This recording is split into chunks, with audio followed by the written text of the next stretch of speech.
सावरी सुरतिया मोहनी मूरतिया बड़ा निक लागे उनकर मीठी मीठी बतिया। सावरी सुरतिया मोहनी मूरतिया बड़ा निक लागे उनकर मीठी मीठी बतिया।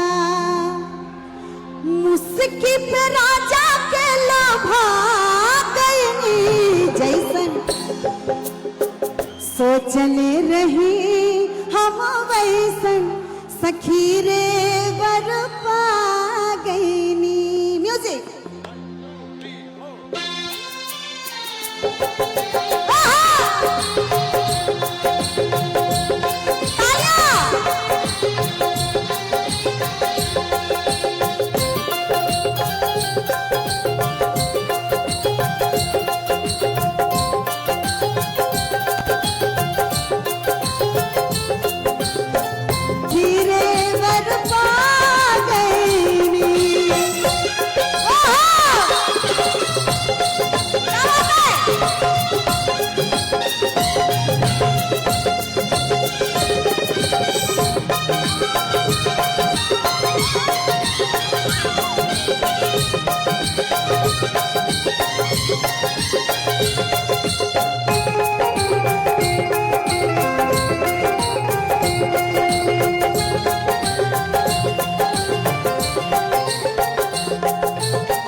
बानी अनमोल ए बलम जी सिंगार बन के आ गई।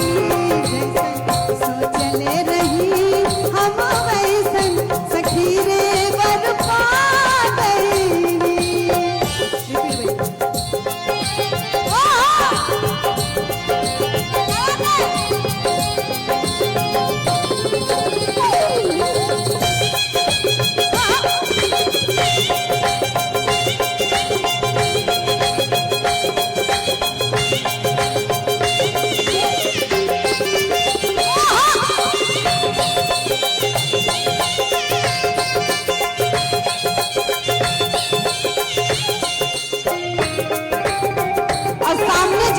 सभी के लिए भी वही लाइन।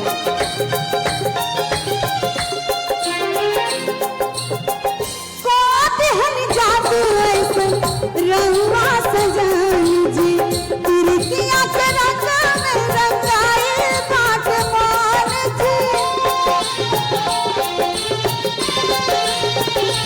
हाँ जादू ऐसन रंगवा सजाई जी तिरकिया के रंग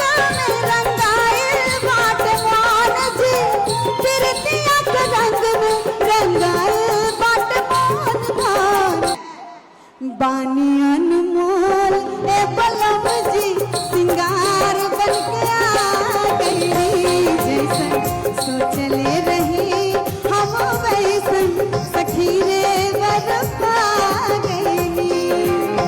सावरी सुरतिया मोहनी मूरतिया बड़ा निक लागे उनकर मीठी मीठी बतिया।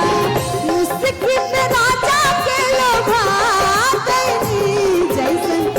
ये देखिए वो तीनों बच्चियां आए। अपने गाने सुनती हो? हाँ, वो आपका हेयर बैंड बहुत अच्छा है। बानी अनमोल ए बलम